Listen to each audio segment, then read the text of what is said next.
नमस्कार, मनी मंत्र में आपका स्वागत है। मैं हूं पंकज पचौरी। मनी मंत्र में आज हम बात करेंगे आपके माल की। जी हां, आप हर तरीके से माल जो है बाजार से खरीद सकते हैं, चाहे वो छोटी दुकान हो, चाहे बड़ी दुकान हो, चाहे मॉल हो। और अब देश में विदेशों की तरह ही डायरेक्ट सेलिंग का प्रचलन जो है धीरे धीरे बढ़ता जा रहा है।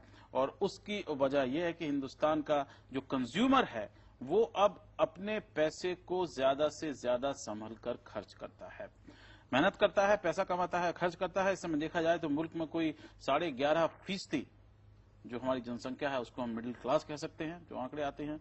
और उसका मतलब ये हुआ कि कोई 14-15 करोड़ लोग ऐसे हैं जो कि मिडिल क्लास में शामिल हैं।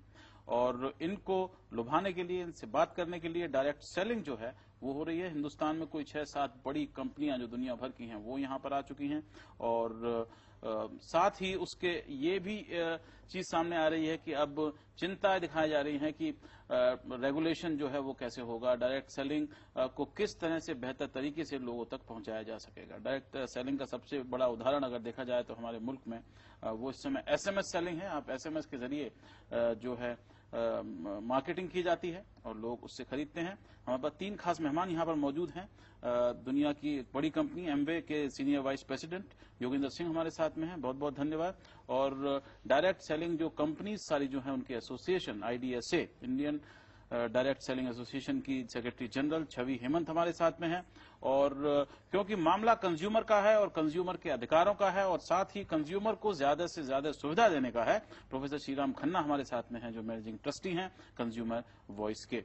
अगर हम इस समय उठा के देखें तो हिंदुस्तान जो कि इतना बड़ा देश है वहां पर डायरेक्ट सेलिंग जो है वो उतनी ज्यादा नहीं होती है। इस समय हिंदुस्तान का जो कंज्यूमर मार्केट है दुनिया का कोई 11वां या 12वां सबसे बड़ा कंज्यूमर मार्केट कहलाता है। लेकिन अगर डायरेक्ट सेलिंग की हम बात करें तो हिंदुस्तान का नंबर जो है वो 25-26 के आसपास आता है। हम देख सकते हैं, आप जल्दी से देखिए 2003 से अगर हम ये दुनिया की जो डायरेक्ट सेलिंग है उसका उस पर नजर डालें टोटल, तो आप समझ सकते हैं कि कितनी ज्यादा इसमें तरक्की पिछले दिनों में जब से हुई है, जब से इंटरनेट और कम्युनिकेशन जो हैं वो बेहतर हो गए हैं।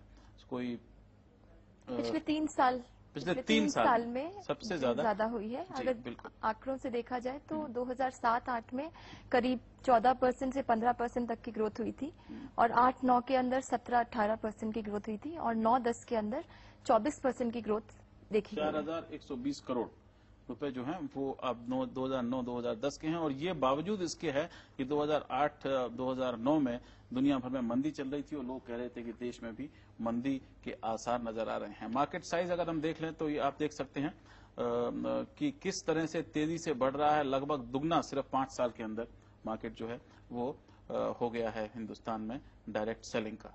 तो ये मोटी बातें इसमें नजर आती हैं। लेकिन फिर भी अगर हम देखें तो इतने बड़े मार्केट में अभी भी अगर हम नंबर उठा के देखें तो हिंदुस्तान का नंबर जो है वो पेरू और स्पेन के आसपास आता है। और हम जो हैं वो मलेशिया, कोलंबिया, छोटे छोटे देश हैं, थाईलैंड हुआ, इटली हुआ, इनसे अभी भी पिछड़े हुए हैं। क्यों, ऐसा क्यों है कि अभी भी $1 बिलियन जो है वो हम डायरेक्ट सेलिंग में इतने बड़े मुल्क में नहीं पा पाए?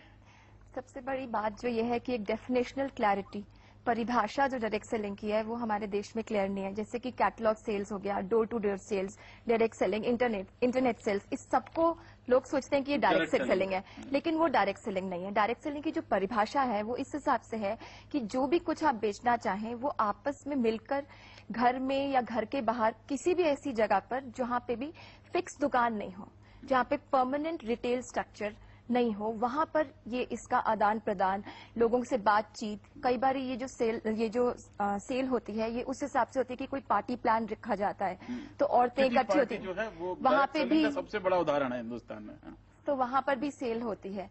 और जहां तक देखा जाए कि इन आंकड़ों में काफी सारे जो हैं महिलाएं इसके अंदर इन्वॉल्व हैं, महिला इसमें इन्वॉल्व है, करीब 70% महिलाएं हैं इस पूरी डायरेक्ट सेलिंग के अंदर। तो जो हम आईडीएस से, इंडियन डायरेक्ट सेलिंग एसोसिएशन जो रिप्रेजेंट कर रहा है वो डायरेक्ट सेलिंग को रिप्रेजेंट कर रहा है जहां पे एक दूसरे से मिलकर बातचीत कर प्रोडक्ट की बिक्री होती है।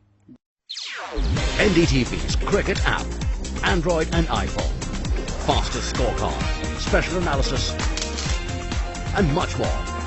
Download free. ndtv.com/apps.